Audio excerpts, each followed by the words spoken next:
Assalamualaikum warahmatullahi wabarakatuh.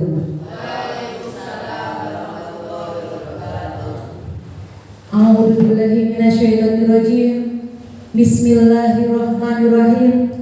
Assalatu wassalamu ala asrofil anbiya'i wal mursalin Sayyidina wa maulana Muhammadin wa ala alihi wa sahbihi ajma'in. Amma ba'du. Kepada yang terhormat Bapak Bustomi selaku Kepala SDM Petok sekaligus sebagai narasumber diseminasi budaya positif calon guru penggerak Angkatan 11 Kabupaten Kediri. Yang saya hormati Bapak Ibu Guru SDM Petok beserta staf. Puji syukur kehadirat Allah SWT atas nikmat, rahmat dan taufiknya pada pagi hari ini kita dapat berkumpul di sini dalam acara diseminasi budaya positif dengan keadaan sehat walafiat. Amin. Kedua kalinya salawat serta salam tetap tercurahkan kepada junjungan kita Nabi besar Muhammad SAW yang kita tunggu syafaatnya ila yaumil qiyamah. Acara yang pertama pembukaan. Marilah acara yang pertama ini kita buka dengan bacaan basmalah dengan harapan semoga acara berjalan dengan lancar dari awal hingga akhir sekaligus membawa manfaat bagi kita semua. Bismillahirrahmanirrahim. Terima kasih.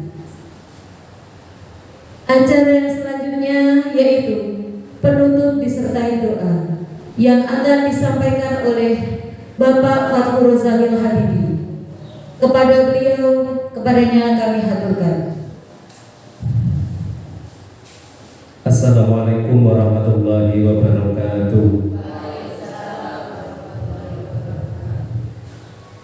Marilah kita berdoa bersama semoga acara diseminasi budaya positif ini dapat berjalan lancar dari awal hingga akhir acara dan pertemuan kita pada hari ini mendapat barokah dan ilmu yang bermanfaat. Amin amin ya rabbal alamin. A'udzubillahi minasyaitonirrajim. Bismillahirrahmanirrahim. Hamdan syakirin hamdan na'imin hamdan yuwafi ni'amahu wa yukafi masidah. Ya Rabbana lakal hamdu kama yanbaghi li jalali wajhikal karimi wa adil sultani. Allahumma salli ala sayyidina Muhammadin salatan tujina biha jamil ahwal wal afat wa taqdilana biha jami'al hajat wa tubahruna biha min jamis sayyiat wa tarfa'una biha ila ala darajat wa tuballighuna biha aqsal hayati min jami'il khairat fil hayati wa badal mamat. Allahumma inna nas'aluka salamatan fid din wa afiyatan fil jasadi wa ziyadatan fil ilmi wa barakatan fil rizqi wa tawbatan qabla al maut wa rahmatan indal maut wa maghfiratan ba'dal maut. Allahumma hawwin 'alaina fi syahratil maut wan najata minan nar wal 'afwa 'inda hisab. Allahumma arnal haqqa haqqan warzuqna ittiba'ah wa arnal batila batila warzuqna ijtinabah. Allahumma ij'alna min ahli ilmi wa ahli khairi wa ahli amali wa ahli ikhlasi. Allahumma ighfir lana dhunubana wal walidina warhamhuma kama rabbayana shighara. Rabbana hab lana min azwajina wa dhurriyyatina qurrata a'yunina waj'alna lil muttaqina imama. Allahumma la tad'na fi maqamina hadza dhanban illa ghafarta wa la 'aiban illa syatarta wa la hamman illa farjta wa la maridan illa shafaita wa la hajatan min hawaij dunya wal akhirati illa qadaitaha bi rahmatika ya arhamar rahimin. Rabbana atina fid dunya hasanah wa fil akhirati hasanah wa qina adzabannar. Subhana rabbika rabbil izzati amma yasifun wa salamun alal mursalin walhamdulillahi rabbil alamin. Al-Fatihah.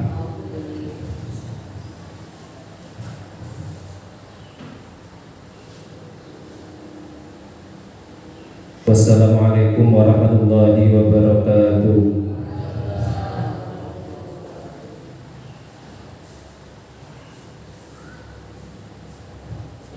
Terima kasih disampaikan. Sebelum acara diseminasi budaya positif dimulai, saya sebagai pembawa acara, apabila ada perkataan maupun tindakan yang kurang berkenan di hati, saya mohon maaf yang sebesar-besarnya. Akhirul kalam, ihdinas siratal mustaqim. Wassalamualaikum warahmatullahi wabarakatuh. Acara selanjutnya diseminasi budaya positif yang akan disampaikan oleh Bapak Bustami Sarjana Pendidikan selaku narasumber. Kepada beliau kami haturkan.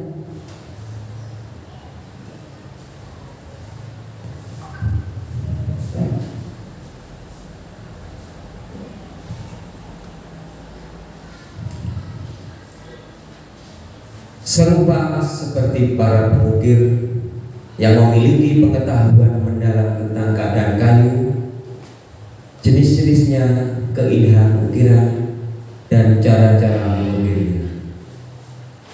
Seperti itulah seorang guru seharusnya memiliki pengetahuan mendalam tentang seni mendidik.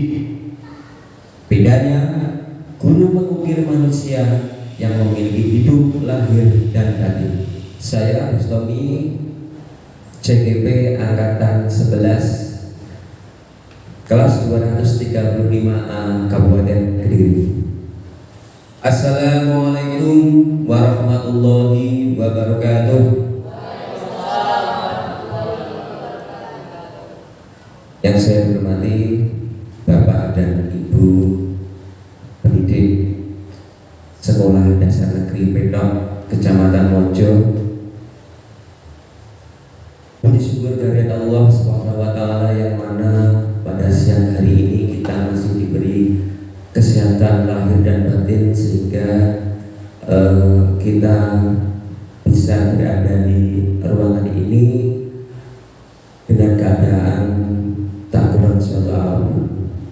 Shalawat salam kita haturkan kepada junjungan Nabi Muhammad sallallahu alaihi wasallam dengan ucapan Allahumma sholli ala sayyidina Muhammad.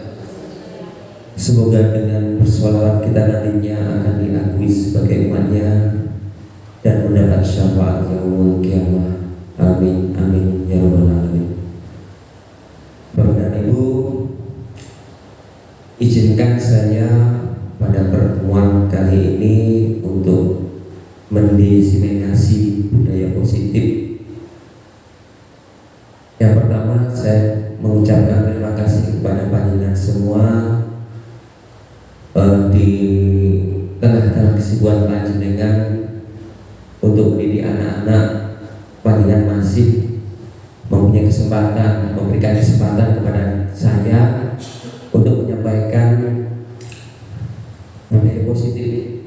Sebelum saya menyampaikan diseminasi budaya positif, izinkan saya merefleksi dari apa yang namanya tujuan pendidikan.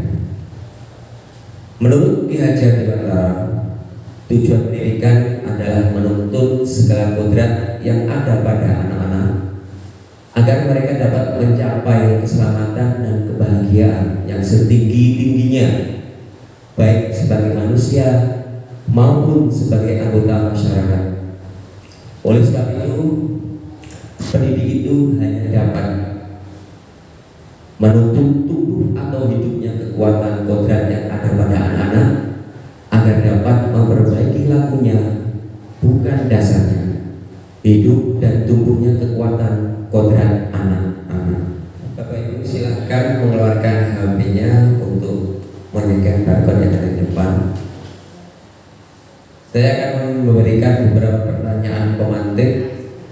Tolong Bapak dan Ibu menjawab dengan setuju atau tidak setuju. Hukuman dapat mendisiplinkan anak, ada yang menjawab setuju dan tidak setuju. Kira-kira yang setuju tadi siapa ya? Bunga Muda tadi. Monggo. Bunga Muda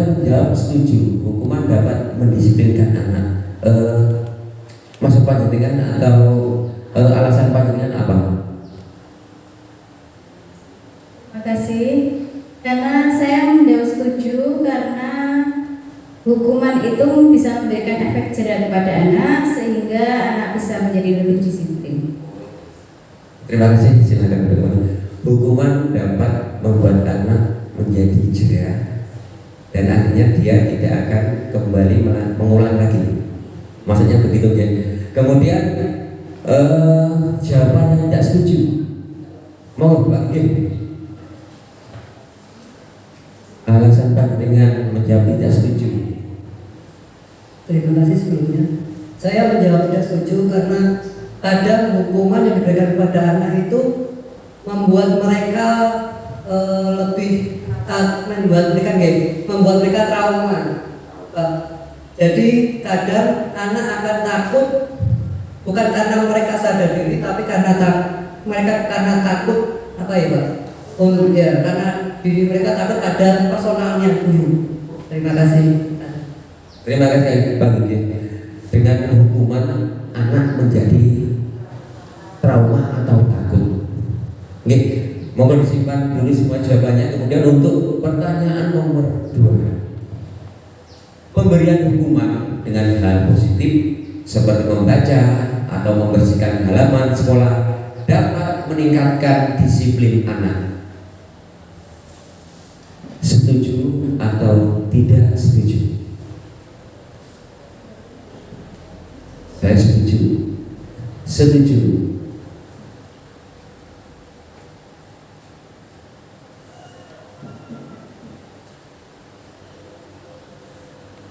Ada yang menjawab tidak setuju. Pemberian hukuman dengan hal positif seperti membaca atau membersihkan halaman sekolah dapat meningkatkan disiplin anak. Ada yang tidak menjawab, ada yang menjawab tidak setuju sekali. Oke, saya tidak setuju sekali. Ini jawaban dari Bapak atau Ibu? Monggo, Bu Ita. Saya tidak setuju sekali. Oke. Terima kasih Bang. Pemberian hukuman dengan hal positif seperti membaca atau membersihkan halaman sekolah dapat meningkatkan disiplin anak. Saya menjawab tidak setuju sekali. Meskipun hukuman itu sifatnya positif, kenapa saya menjawab tidak setuju? Dia hanya akan seperti rajin membaca itu karena mendapat hukuman, bukan timbul dari kesadaran siswa itu. Saya rasa demikian. Terima kasih Bu Ita. Jadi anak-anak hanya mau membaca atau membersihkan halaman sekolah pada saat anak-anak itu mendapatkan hukuman. Gitu, oke. Kemudian yang setuju, Bu Iva, moga Bu Iva. Pun, bagaimana? Terima kasih waktu yang sudah diberikan. Saya akan menjawab tentang pemberian hukuman kepada anak dengan hukuman membaca, yaitu saya sangat setuju sekali karena dengan hukuman membaca anak-anak kita akan tahu seberapa kemampuan mereka membacanya atau menambah mereka cara membacanya. Terima kasih. Terima kasih Bu Iva. Jadi dengan hukuman dari Bu Iva juga bisa mengukur tingkat kemampuan anak. Mata Bu G, maksudnya dengan Bu. Lanjut pertanyaan nomor 3. Memberi penghargaan dapat meningkatkan motivasi belajar anak. Setuju atau tidak setuju? Memberi penghargaan dapat.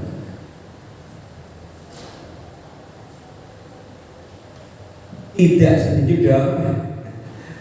Setuju? Tidak setuju. Yang lain masih setuju? Aku sih setuju. Saya tertarik dengan jawaban yang berwarna hijau. Aku sih setuju dong. Tidak setuju dong.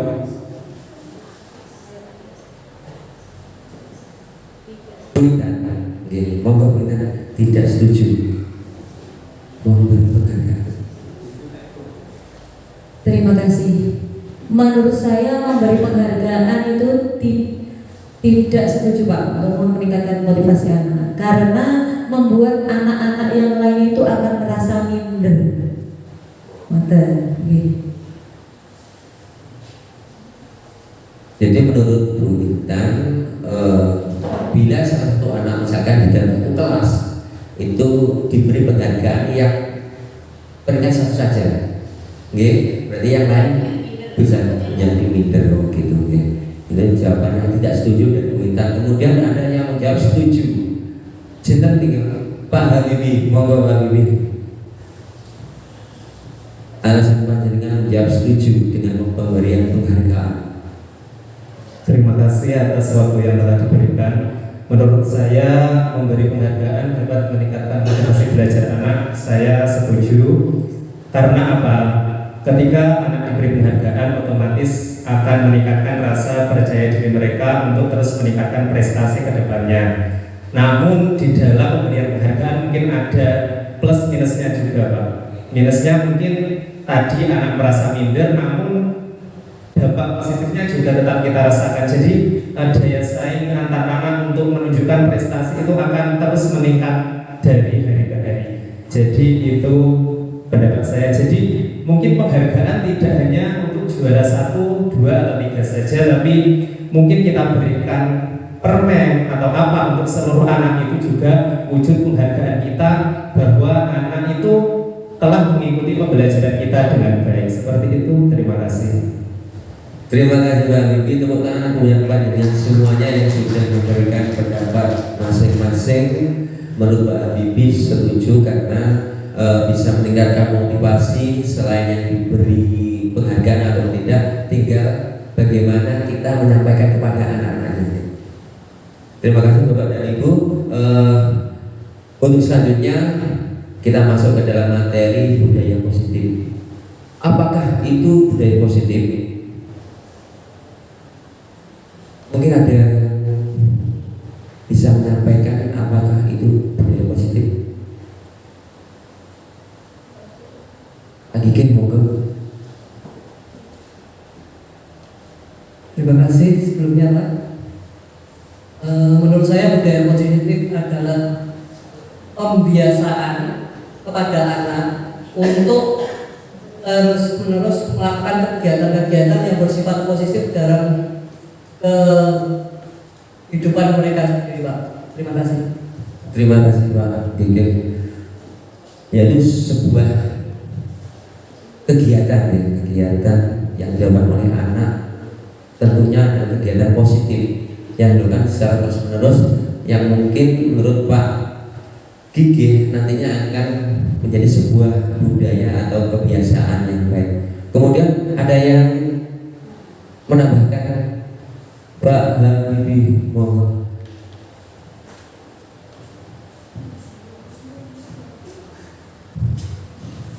Terima kasih atas waktunya. Menurut saya budaya positif adalah kegiatan pembiasaan baik yang dilaksanakan untuk memupuk sikap baik pada diri peserta didik sehingga berorientasi pada profil pelajar Pancasila. Seperti itu. Terima kasih Pak Habibie.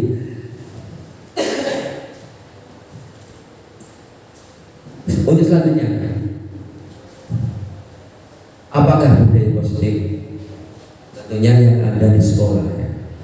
Budaya positif di sekolah yaitu nilai dan kebiasaan di sekolah yang berpihak pada murid agar mereka dapat berkembang menjadi pribadi yang kritis, berhormat dan bertanggung jawab sesuai dengan profil pelajar Pancasila. Jadi betul sekali apa yang disampaikan Pak Habibie, bahwasanya budaya positif itu adalah pembiasaan. Tadi Pak Kike juga menyampaikan bahwa budaya positif adalah suatu pembiasaan yang ada di sekolah yang berpihak pada murid agar mereka dapat berkembang menjadi pribadi yang berprofil pelajar Pancasila. Selanjutnya dalam diseminasi kali ini ada topik yang akan akan kita sampaikan, yaitu yang pertama disiplin positif dan nilai-nilai kebajikan universal. Yang kedua, teori motivasi, hukuman dan penghargaan, restitusi. Yang ketiga, ada keyakinan kelas. Yang keempat, kebutuhan dasar manusia dan dunia berkualitas. Nomor 5, ada 5 posisi kontrol. Ini posisi kontrol bagi guru ya. Kemudian yang terakhir yaitu segitiga restitusi. Bapak Ibu, mari kita pelajari yang pertama, yaitu disiplin positif dan nilai-nilai kebajikan universal.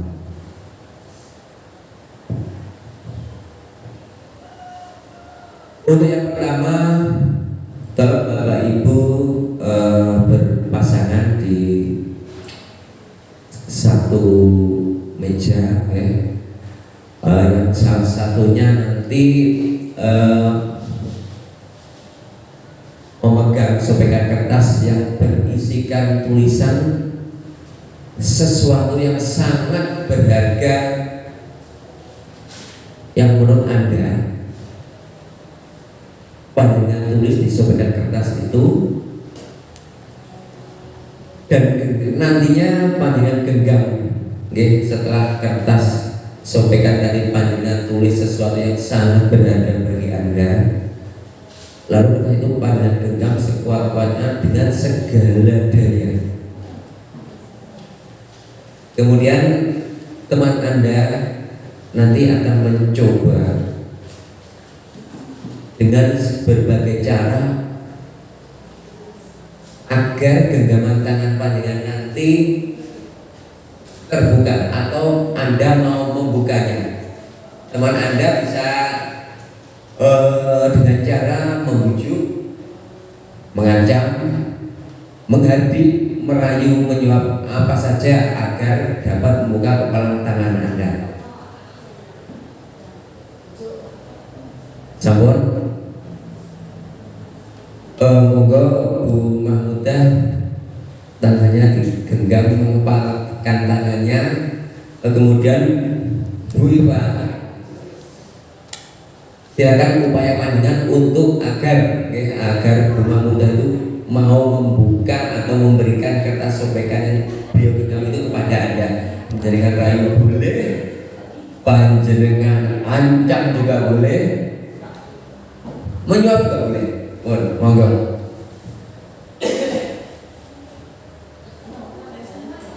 Ya, praktek semua. Sabar ya.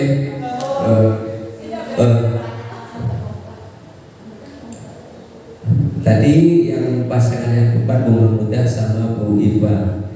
Bu Iva berhasil membukanya apa enggak? Tidak berhasil, Pak. Oh, oke. Bu Mahmudah, kenapa Anda bersikeras sekali untuk tidak membuka genggaman panjenengan kukuh pada pendiriannya? Karena apa yang saya genggam ini adalah sesuatu yang sangat berharga dalam hidup saya. Ini apa? Nama suami.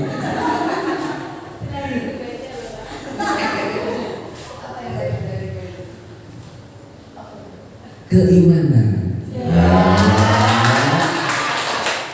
Jadi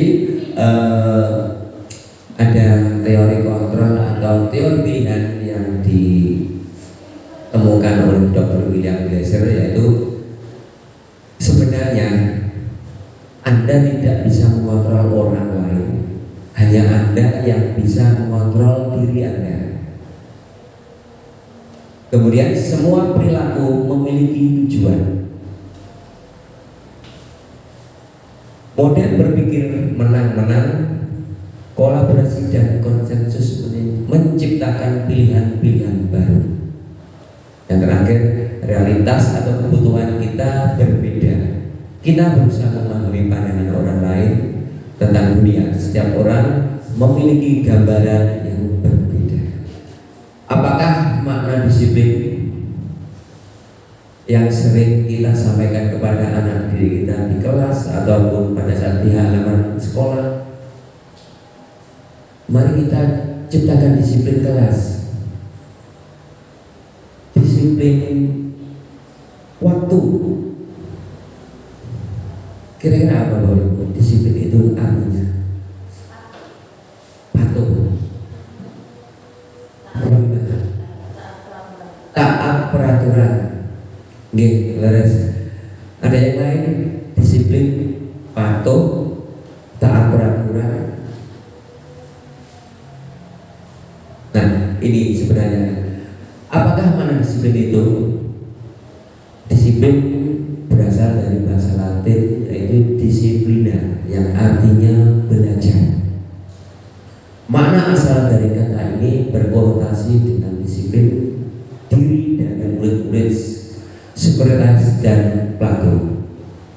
Disiplin diri membuat orang menggali potensinya menuju sebuah tujuan apa yang dia hargai. Jadi pegangan tangan yang panjenengan pertahankan itu juga disiplin, termasuk itu. Okay. Namun dalam budaya kita, makna kata disiplin telah berubah menjadi sesuatu yang dilakukan seseorang kepada orang lain untuk mendapatkan kepatuhan. Kecenderungan umum adalah menghubungkan kata disiplin dengan ketidaknyamanan, bukan dengan apa yang kita hargai atau mencapai tujuan yang mulia. Seseorang yang memiliki disiplin diri berarti mereka bisa bertanggung jawab terhadap apa yang dilakukannya, karena mereka mendasarkan tindakan mereka pada nilai-nilai kebajikan universal. Sebagai pendidik, tujuan kita adalah menciptakan anak-anak yang memiliki disiplin diri sehingga mereka bisa berperilaku dengan mengacu pada nilai-nilai kebajikan universal dan memiliki motivasi intrinsik bukan ekstrinsik. Apa itu nilai-nilai kebajikan universal? Nilai-nilai kebajikan universal adalah sifat-sifat positif manusia yang merupakan tujuan mulia yang ingin dicapai setiap individu. Nilai-nilai tersebut bersifat universal atau menyeluruh dan lintas bahasa, suku, bangsa, agama maupun latar belakang. Setiap perilaku atau perbuatan memiliki suatu tujuan. Dengan mengaitkan nilai-nilai kebajikan yang diyakini seseorang, maka motivasi intrinsiknya akan terbangun sehingga menggerakkan motivasi dari dalam untuk dapat mencapai tujuan mulia yang diinginkan. Nilai-nilai kebajikan yang ingin dicapai oleh setiap anak Indonesia kita kenal dengan profil pelajaran Pancasila, yaitu yang pertama, beriman, bertakwa kepada Tuhan Yang Maha Esa dan berakhlak mulia, berkebinekaan global, bergotong royong, mandiri, kreatif, dan bernalar kritis. Itu Bapak Ibu yang perlu kita sampaikan kepada anak-anak atau yang perlu kita gali, yaitu motivasi intrinsik yang ada pada diri anak. Kemudian teori motivasi, hukuman, penghargaan, dan restitusi ini untuk menjawab pertanyaan-pertanyaan yang awal tadi yang sudah panjenengan jawab. Teori motivasi perilaku manusia ada dua, yaitu motivasi eksternal dan motivasi internal. Motivasi eksternal adalah dorongan dari luar. Misalkan untuk menghindari hukuman, anak-anak berangkat sekolah lebih awal. Motivasi internal adalah dorongan dari dalam diri yang bertujuan untuk menghargai dirinya sendiri. Misalkan seorang anak mengumpulkan hasil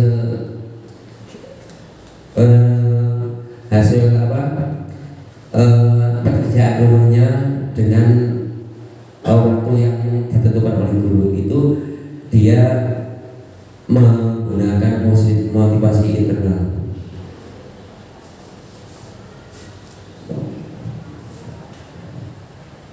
Merdeka.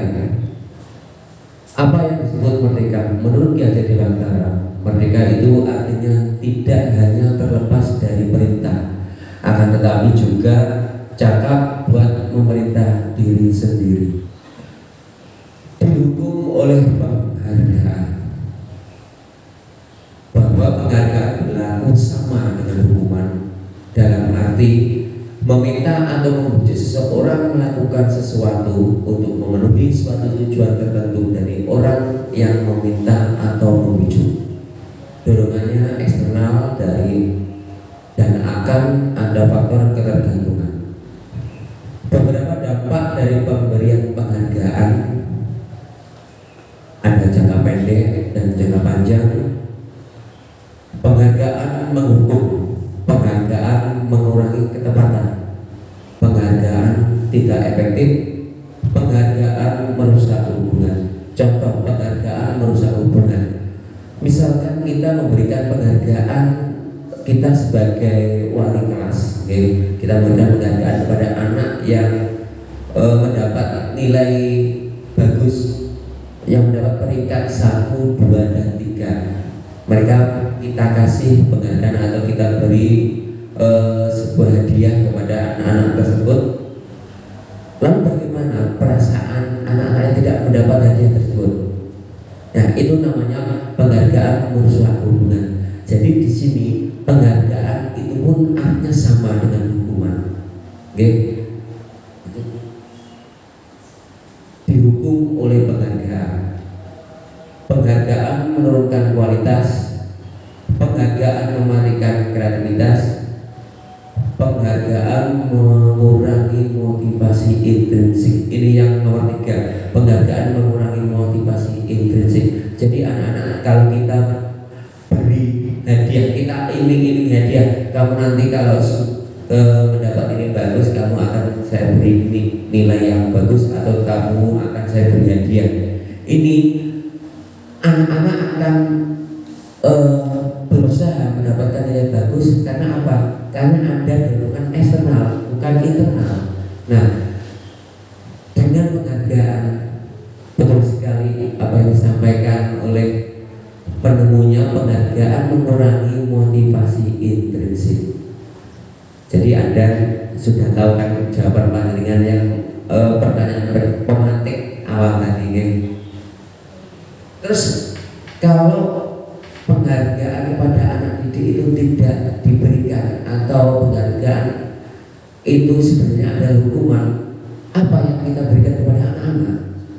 Nah, ini ada yang namanya apresiasi, bentuk program kebajikan atau apresiasi, mengapresiasi kepada anak-anak yang mungkin menurut kita sudah berhasil dalam pembelajarannya.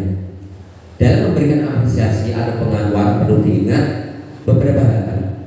Beri pengakuan secara khusus, beri pengakuan secara pribadi, beri pengakuan kepada semua murid atau bergantian, beri pengakuan secara konsisten, dan jangan lupa fokus pada proses. Bapak Ibu, saya pernah ini pengalaman yang benar terjadi. Ini ada anak yang mau lapor ke bapak ibu guru ke kantor. Anaknya nggak pintar amat, tetapi saya pada saat itu memperhatikan betul. Sebelum dia masuk ke kantor, dia melihat ada bungkus plastik terbang, mungkin bungkus plastik jajanan anak yang lain terbang. Dia tidak jadi assalamualaikum bu, tetapi dia apa? Lari mengambil apa? Bungkus tadi yang terbang tadi, kemudian dimasukkan ke dalam tempat sampah. Itu terjadi betul. Kemudian yang saya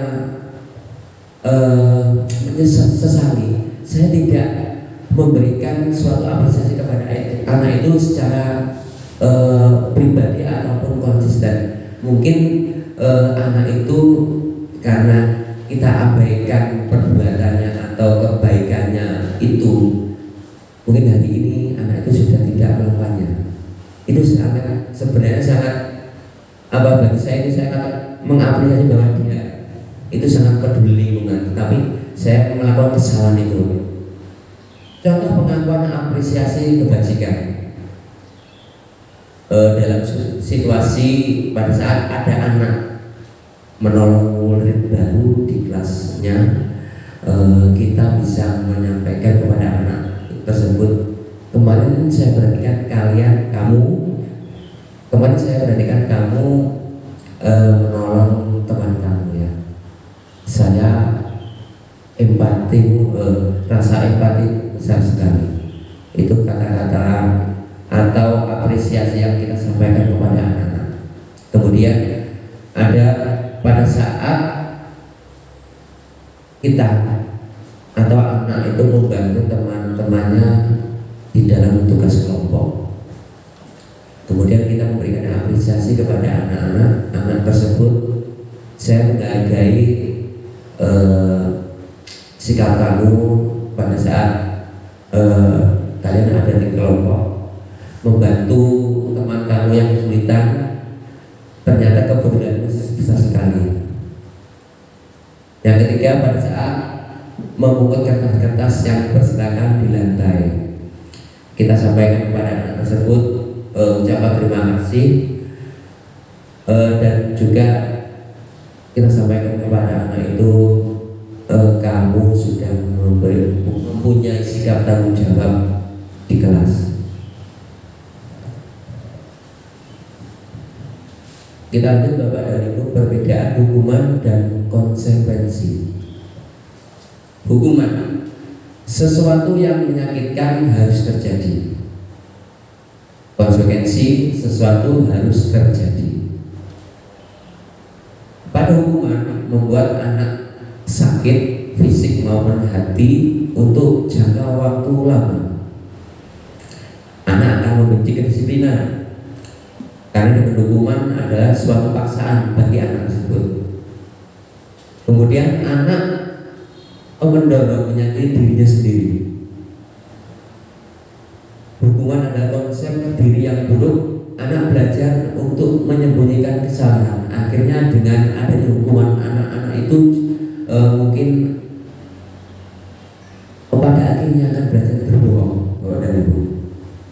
Kemudian dengan hukuman, sikap yang terjadi adalah marah, rasa bersalah, kemudian juga merasa dipermalukan dan merasa tak dihargai. Tetapi dengan konsekuensi, anak akan menghargai apa yang namanya disiplin, mendorong anak agar mudah menyesuaikan diri.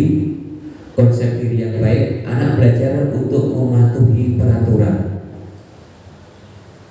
Dengan konsekuensi, kehilangan dibuat tidak nyaman, diasingkan untuk sementara. Nah, ini sisi tidak baiknya dari konsekuensi. Bapak Ibu, mohon ini dijawab. Ada sebuah tindakan guru, panjenengan jawab hukuman atau konsekuensi. Mencatat 100 kali di dalam buku dengan menulis kalimat, saya tidak akan terlambat lagi karena terlambat ke sekolah. Ini hukuman atau konsekuensi? Hukuman. Lari mengelilingi lapangan basket 2 kali karena terlambat hadir di sekolah. Hukuman. Murid diminta untuk push up 15 kali karena tidak menggunakan masker di sekolah. Menggantikan kertas tugas teman yang telah dicoret-coret. Konsekuensi. Membersihkan tumpahan air di meja tulis karena tersenggol pada saat belajar. Konsekuensi. Murid disuruh untuk mengenakan sepatu seharian di sekolah karena tidak mengenakan sepatu hitam. Konsekuensi. Hukuman apa konsekuensi? Konsekuensi. Ada yang menjawab hukuman dan ada yang menjawab konsekuensi. Lari mengelilingi lapangan basket 2 kali karena terlambat 10 menit. Coba kita cek jawaban panjenengan semua. Nah, mencatat 100 kali hukuman, betul sekali. lari mengelilingi lapangan basket 2 kali karena terlambat hadir di sekolah, hukuman. Murid diminta untuk push up 15 kali karena tidak menggunakan masker ke sekolah, hukuman. Menggantikan kertas tugas teman yang telah dicoret-coret, konsekuensi. Betul Bapak dan Ibu. Membersihkan tumpahan air di meja tulis karena tersenggol pada saat belajar, konsekuensi. Murid disuruh untuk tidak mengenakan sepatu seharian karena tidak mengenakan sepatu hitam, itu hukuman Bapak dan Ibu. Kemudian lari mengelilingi lapangan basket 2 kali karena terlambat 10 menit pada saat pelajaran PJOK, konsekuensi. Betul nih jawaban yang tahu.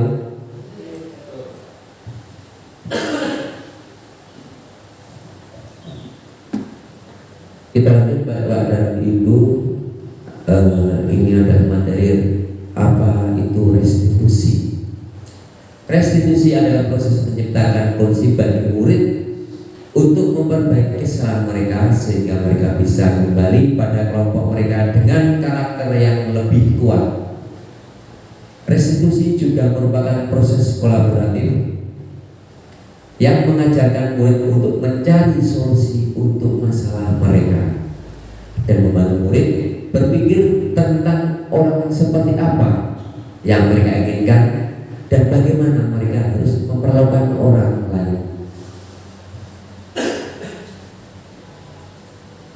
Restitusi ini kita berikan pada saat kita menghadapi atau menyelesaikan masalah yang terjadi pada siswa kita kepada dulu. Dengan cara restitusi dimungkinkan nantinya anak akan menemukan permasalahan sendiri, menyelesaikan masalah sendiri yang nantinya dia tidak akan merasa keberatan. Tetapi kalau anak-anak itu disuruh mengambil hukuman atau yang namanya tadi konsekuensi, itu ada efek yang negatif. Tetapi dengan restitusi kita mengajak anak untuk menemukan solusi dari masalah yang mereka perbuat tadi. Nah, ini ada kolom yang akan ditambah restitusi. Ini adalah identitas gagal dan identitas sukses. Ternyata hukuman Bapak Ibu ini adalah identitas gagal dari seorang siswa. Kemudian identitas konsekuensi dan restitusi ini adalah ada yang netral dan juga positif. Hukuman sesuatu yang menyakitkan harus terjadi. Konsekuensi adalah sesuatu yang harus terjadi. Restitusi merupakan pilihan. Dengan hukuman korban mendapatkan keadilan, tapi dengan konsekuensi korban bisa diabaikan. Tetapi dengan restitusi korban mendapatkan ganti. Nah ini peraturan di dalam hukuman itu biasanya adalah kamu tidak boleh itu. Di konsekuensi cirinya adalah apa peraturannya, maupun kamu melakukannya. Tetapi dengan restitusi, apa kamu yakin apa yang kamu lakukan untuk memperbaiki masalah ini? Nah, ini kan kita tawarkan kepada anak. Jadi anak akan berpikir menemukan cara dia sendiri dan akan melakukannya dengan rasa tanggung jawab yang ada pada diri dia. Nah, dengan hukuman juga murid atau anak akan membenci peraturan. Murid atau anak menghormati peraturan ini konsekuensi, kemudian direstitusi. Murid atau anak menghormati dirinya sendiri dan orang lain. Ada 9 ciri-ciri restitusi. Yang pertama adalah bukan untuk menebus kesalahan, namun untuk belajar dari kesalahan.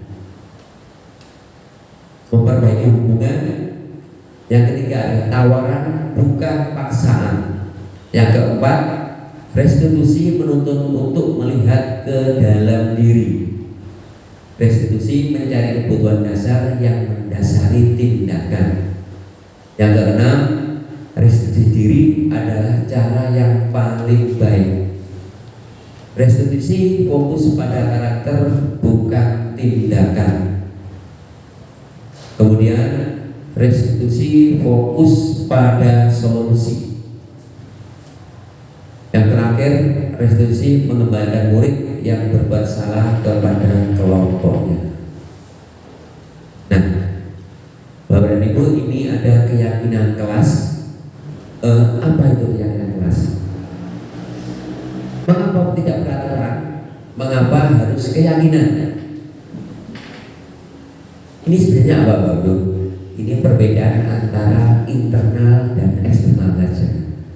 Mengapa kita memiliki peraturan harus menggunakan helm bila mengendarai kendaraan roda 2? Kira-kira biar aman. Kemudian ada yang biar tidak terkena polisi, mematuhi aturan. Kita takut ditilang.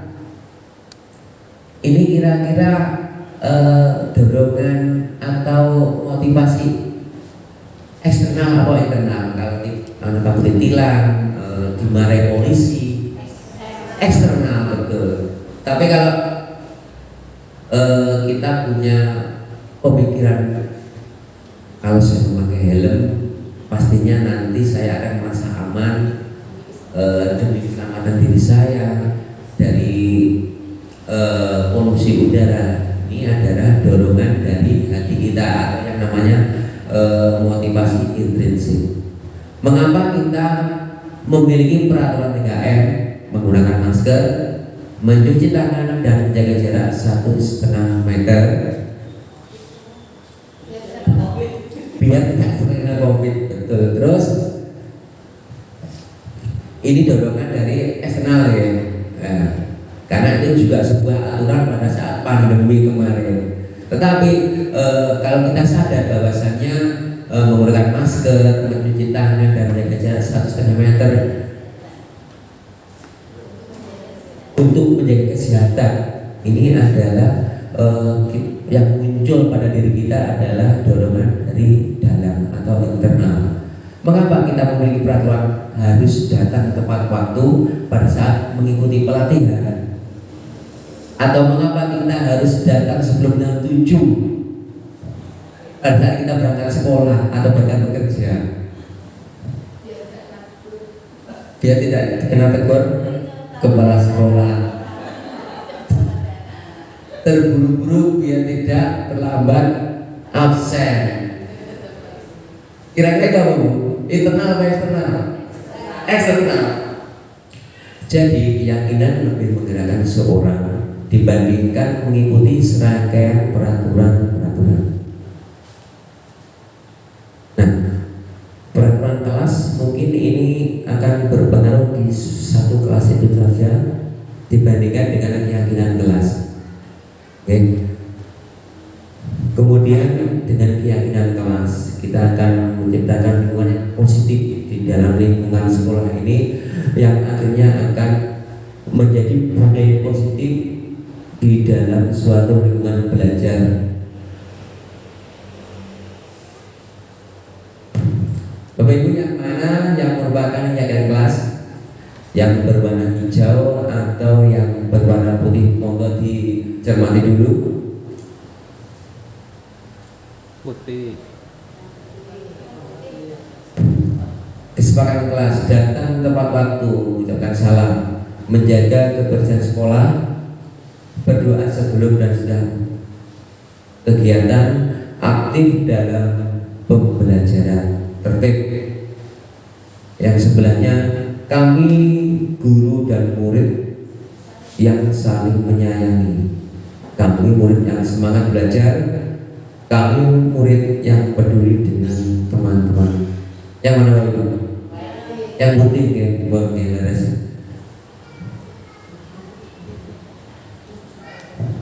Ini Bapak Ibu perbedaan peraturan dan keyakinan. Di dalam peraturan selalu ada kalimat selalu kembalikan buku ke tempatnya. Ini suatu peraturan ya. Kalau kita rubah menjadi keyakinan kelas, ini namanya adalah tanggung jawab.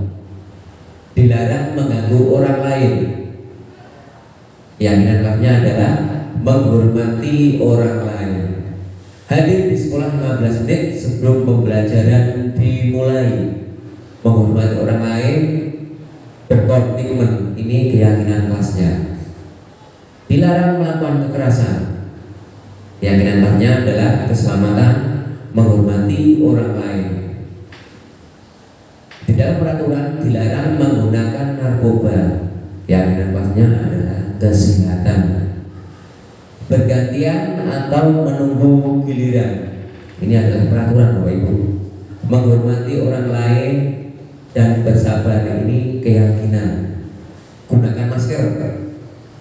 Keyakinan kelasnya adalah kesehatan atau keselamatan. Jangan berlari di kelas atau koridor. Ini keyakinannya adalah keselamatan atau keamanan. Kebutuhan dasar manusia dan dunia berkualitas. Kebutuhan dasar manusia ada 4: kebebasan, kesenangan, kasih sayang dan rasa diterima, dan penguasaan.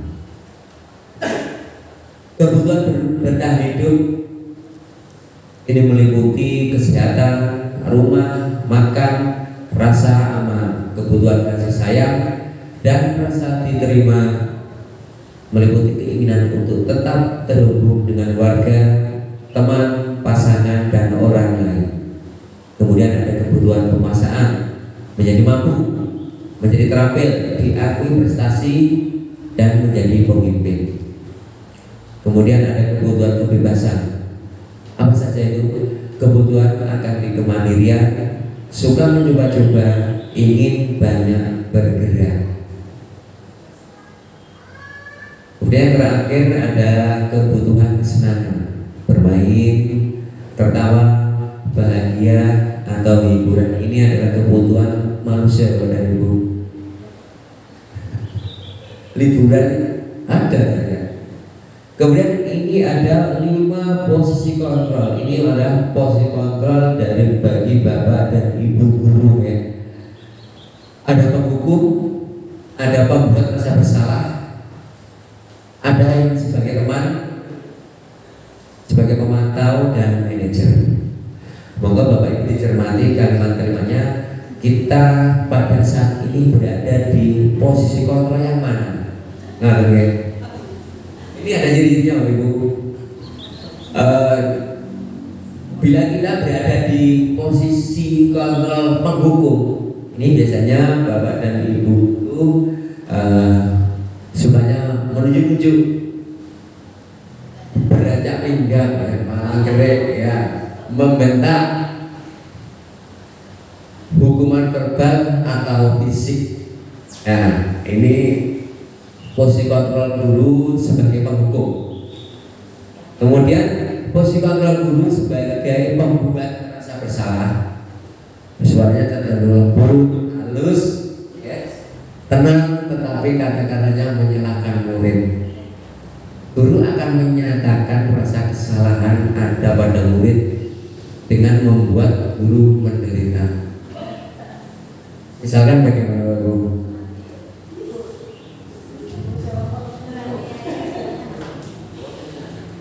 Kemudian posisi kontrol sebagai teman. Biasanya guru dengan nada suara yang ramah, kemudian juga akrab dan bercanda, bahasa tubuhnya merapat pada murid, sering cangkruk antara muridnya, dan mata dan senyum jenaka. Ya, ini Pak Ingat coba banyak cermati. Saya berada di mana? Kemudian posisi kontrol sebagai pemantau. Seorang pemantau akan bersuara datar, tidak tidak emosional, tidak bersenda gurau ataupun menggunakan suara tinggi. Tercipta identitas positif atau berhasil. Pemantau perlu senantiasa memantau pada saat murid diberikan sanksi, maka guru pun harus mengawasi. Ya, ini. Kemudian yang terakhir ada posisi kontrol manajer. Suara manajer netral, tidak emosional, tidak terlalu ramah dan tidak terlalu tinggi. Tercipta identitas positif atau berhasil. Guru akan dengan halus mengajukan pertanyaan-pertanyaan bermakna kepada murid untuk membuka pikiran murid. Guru membimbing murid untuk memecahkan masalah secara mandiri. Kemudian pada 5 posisi kontrol yang sudah saya sampaikan tadi juga ada dampak kepada murid. Posisi kontrol menghukum dampak bagi murid adalah murid menjadi pendendam, tidak menyukai guru atau ngapal yang diampu. Nah, itu guru sering memberikan hukuman ya. Kemudian juga menunjuk-nunjuk, membentak. Yang akhirnya itu apa? Bapak dan Ibu, anak-anak akan menjadi pendendam. Dendam kepada siapa ya? Kepada panjenengan. Yakin itu tidak menyukai guru atau mapel yang diampu. Sesuai matematika, kira-kira sama gue. Kemudian dampak sebagai pembuat rasa bersalah. Murid akan merasa bersalah telah mengecewakan ibu atau bapak gurunya. Murid akan merasa menjadi orang yang gagal dan tidak sanggup membahagiakan orang lain. Kemudian di posisi kontrol sebagai teman, dampaknya adalah murid akan merasa senang dan akrab dengan guru. Ini termasuk dampak yang positif. Hanya saja di sisi negatifnya murid menjadi tergantung pada guru tersebut. Karena apa? Bila ada masalah, dia merasa bisa mengendalikan guru tersebut untuk membantunya. Nah, itu. Karena apa? Dia merasa gurunya itu adalah temannya.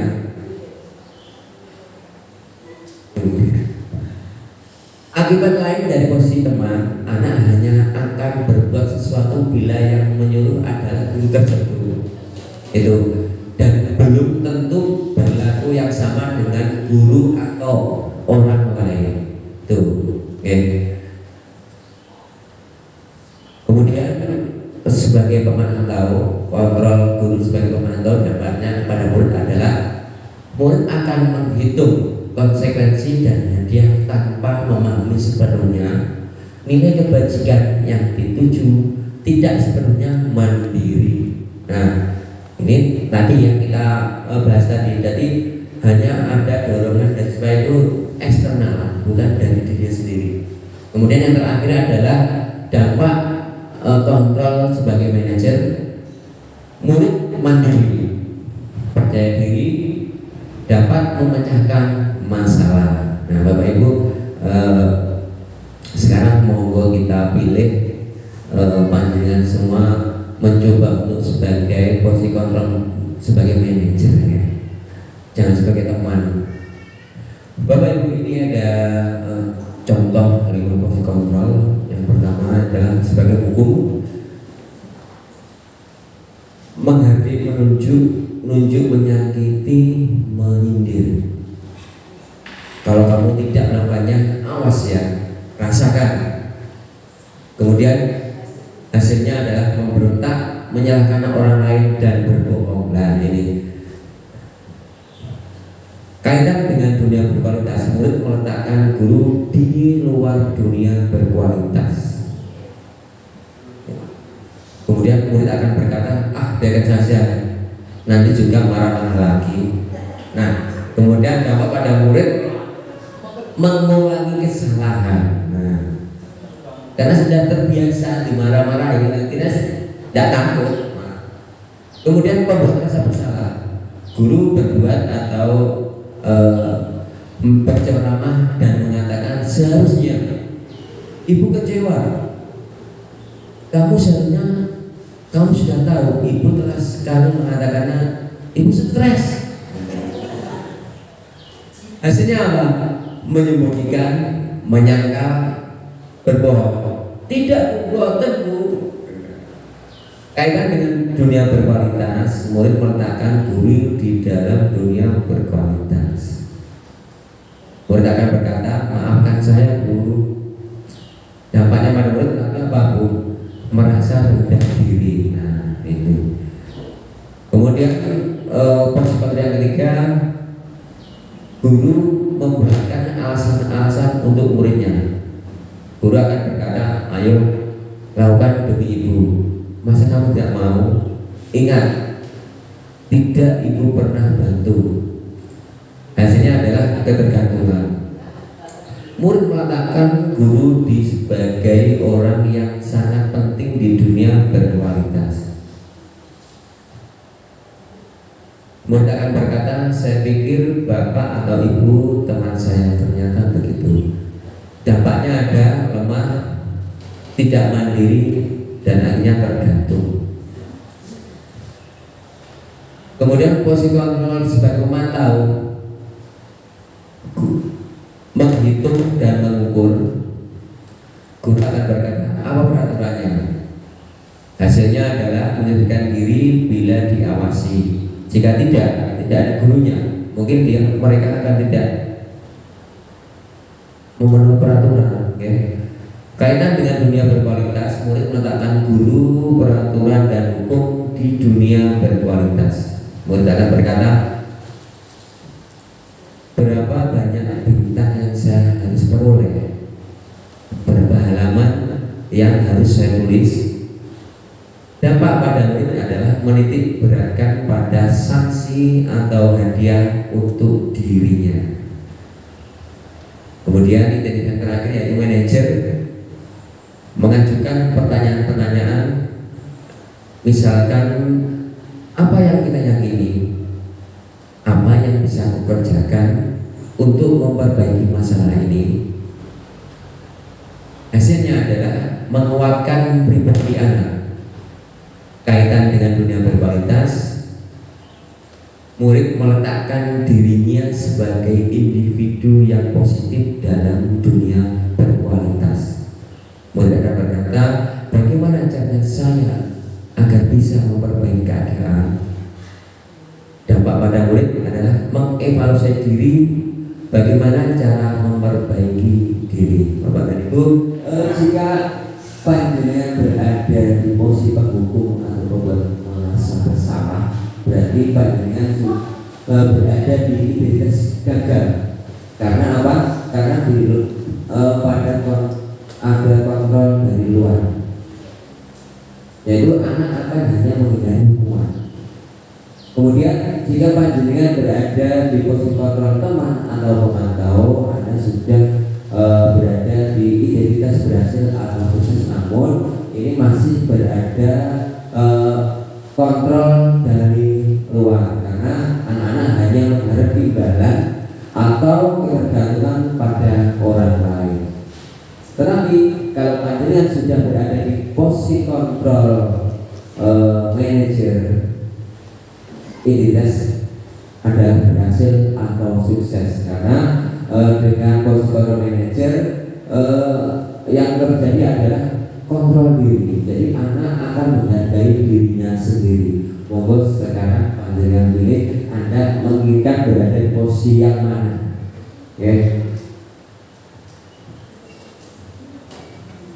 Ini contoh-contoh kalimat yang berada di posisi-posisi kontrol masing-masing. Biasanya untuk posisi kontrol membuat orang merasa bersalah. Nah, ini saya kecewa sekali dengan kamu. Jadinya seperti itu. Nadanya lembut Bapak Ibu.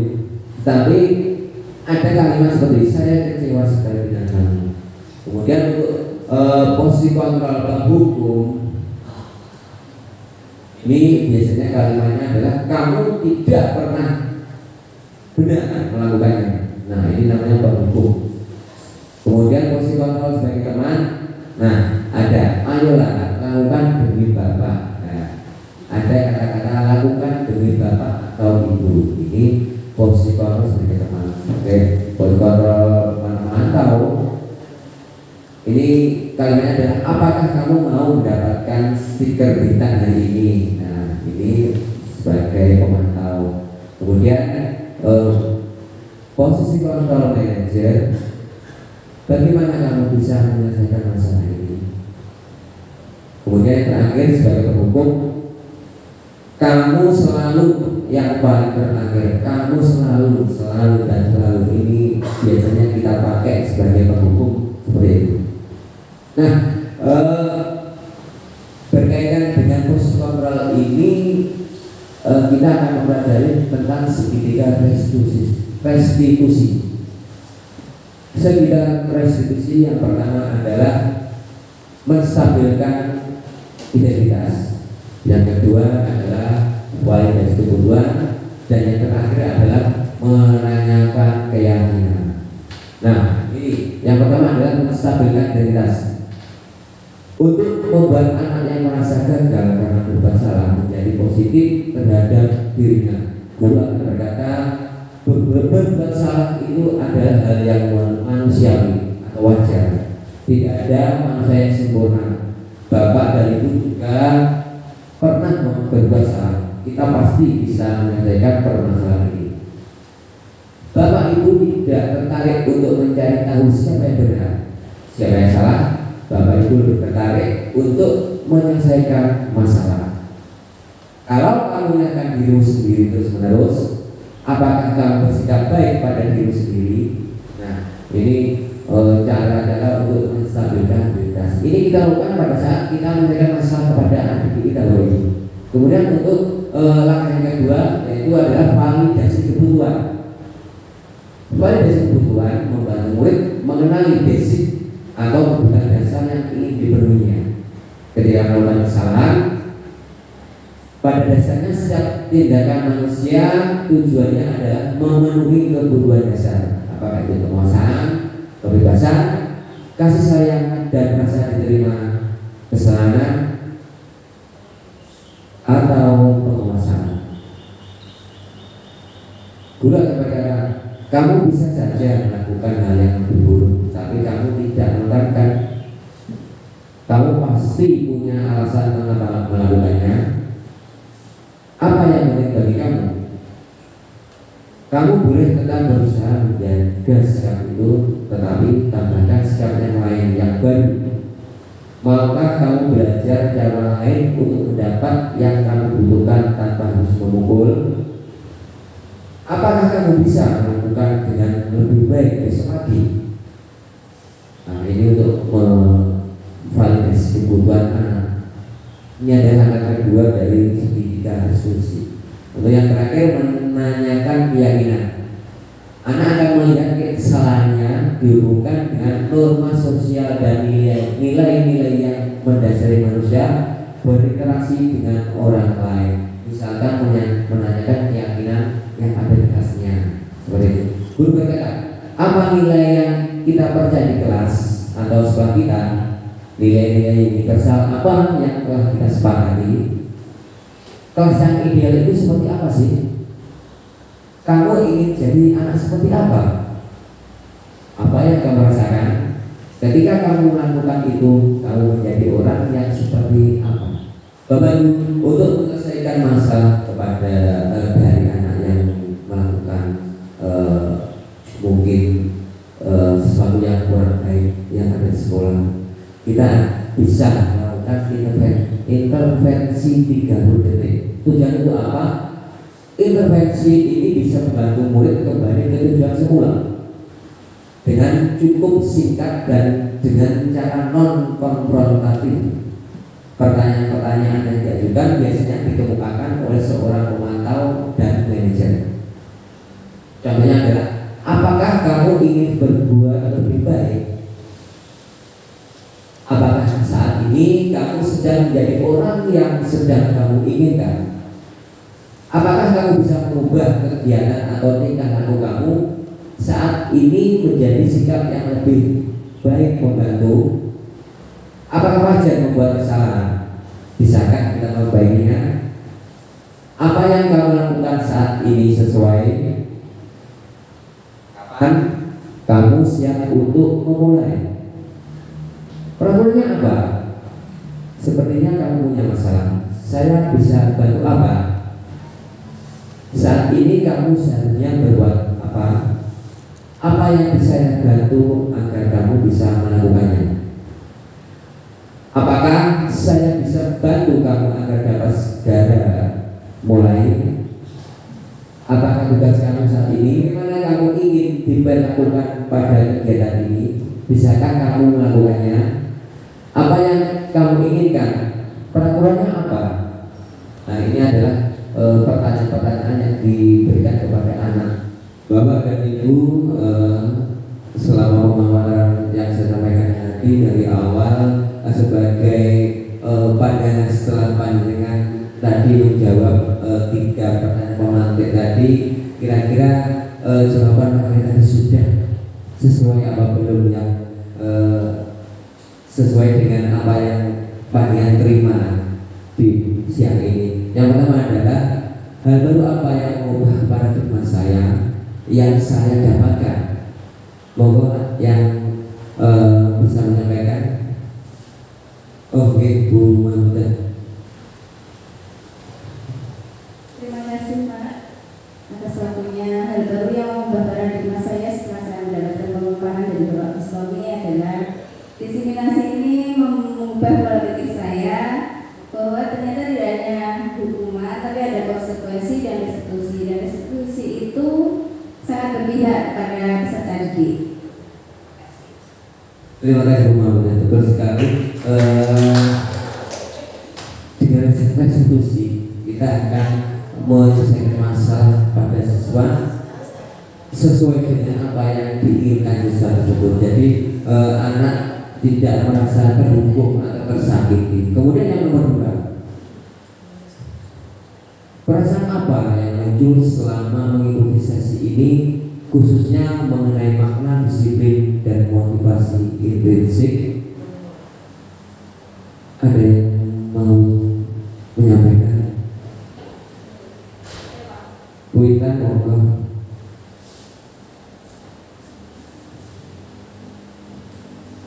Terima kasih Pak. Perasaan saya yang muncul ketika mengenai materi disiplin ini, bahwa kita sebagai guru perlu adanya memotivasi anak dari dalam diri, kesadaran diri anak untuk lebih berdisiplin. Itu lebih penting daripada sebuah hukuman. Terima kasih. Nah, saya dalam mengikuti sesi ini beliau senang ya, senang karena mendapat sesuatu yang baru dan nantinya akan kita terapkan di sekolah masing-masing. Kemudian yang ketiga, peran Among seperti apakah yang saya telah lakukan selama mengikuti modul ini? Pak Habibie, mohon.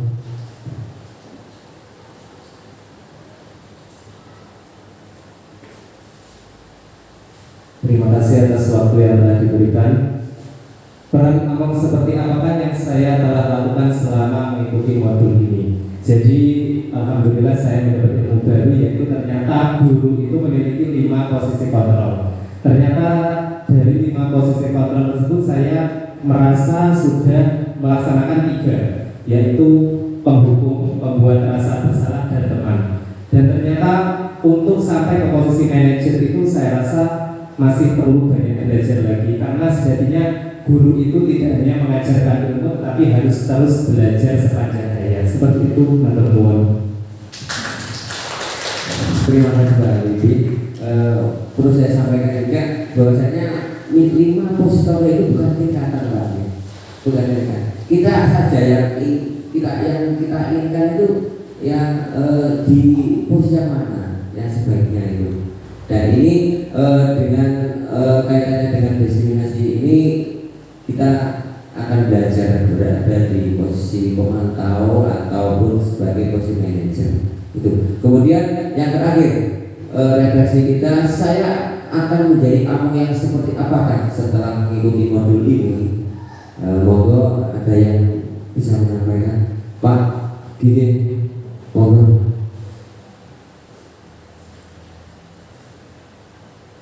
Terima kasih Pak untuk waktunya. Setelah saya mengikuti ini, ada pertanyaan, saya akan menjadi among yang seperti apakah setelah mengikuti modul ini? Pertama, setelah penjelasan Bapak tadi, saya langsung kaget Pak, karena saya ternyata masih ada di among teman, ya. Dan ternyata menurut penjelasan Bapak tadi, among teman itu memiliki hal baik, tapi masih memiliki resiko yang dampaknya ke anak-anak cukup besar, ya. Nah, harapan saya setelah saya mengikuti destinasi yang telah Bapak sampaikan ini tadi, saya bisa menjadi manajer, ibaratnya menjadi among manajer Pak, ketingkatan yang lebih baik ke depannya. Ya, terima kasih. Terima kasih Pak. Memang betul sekali yang disampaikan Pak Lubin dan Pak Gigi kaitannya dengan posisi kontrol. Terkadang memang kita tidak selalu berada di posisi manajer, karena pada saat kita mungkin pada saat jam-jam istirahat, apakah salah kita bersama anak-anak didik kita ngobrol di halaman, apakah itu salah? Betul juga. Jadi posisi kontrol itu kita lakukan pada saat apa? Kita mendapatkan suatu masalah atau menyelesaikan masalah pada anak didik kita. Okay? Bapak dan Ibu, terima kasih telah mengikuti destinasi saya yang kaitannya dengan budaya positif. Semoga apa yang saya sampaikan bermanfaat bagi saya sendiri dan panjenengan semua, khususnya terutama untuk anak didik kita. Semoga kita semua mendapatkan manfaat sehingga kita semakin lebih baik. Perubahan tidak diubah dari atas. Semua berawal dan berakhir dari guru. Jangan menunggu aba-aba, jangan menunggu perintah. Ambillah langkah pertama. Wassalamualaikum warahmatullahi wabarakatuh. Waalaikumsalam warahmatullahi wabarakatuh. Assalamualaikum warahmatullahi wabarakatuh. Perkenalkan, nama saya Muhammad Fathur Zakil Habibi, Guru Pendidikan Agama Islam. Saya akan memberikan testimoni terkait diseminasi budaya positif yang telah dilaksanakan oleh Bapak Bustomi, calon guru penggerak Angkatan 11 Kabupaten Kediri. Diseminasi yang dilaksanakan sangat bermanfaat. Saya banyak mengambil ilmu dan pengetahuan baru terkait budaya positif di sekolah. Saya menjadi paham dan mengerti bagaimana cara memberikan motivasi, hukuman, penghargaan, dan restitusi yang benar kepada peserta didik, sehingga kedepannya membuat peserta didik akan berkembang ke arah yang lebih baik. Saya menjadi tahu bagaimana cara membuat keyakinan kelas yang baik dan benar. Begitu juga keyakinan kelas dapat membentuk pribadi peserta didik menjadi anak-anak yang lebih bertanggung jawab. Sekarang saya lebih memahami bagaimana posisi saya sebagai guru. Saya juga bisa mengintrospeksi diri untuk terus memperbaiki pembelajaran yang saya berikan kepada peserta didik saya. Karena kita harus selalu belajar dari pengalaman untuk terus berkembang menjadi pribadi yang lebih baik. Kedepannya, ilmu yang saya dapat dari diseminasi budaya positif ini akan saya terapkan dalam keseharian dan dalam kegiatan pembelajaran yang saya laksanakan. Terima kasih. Wassalamualaikum warahmatullahi wabarakatuh.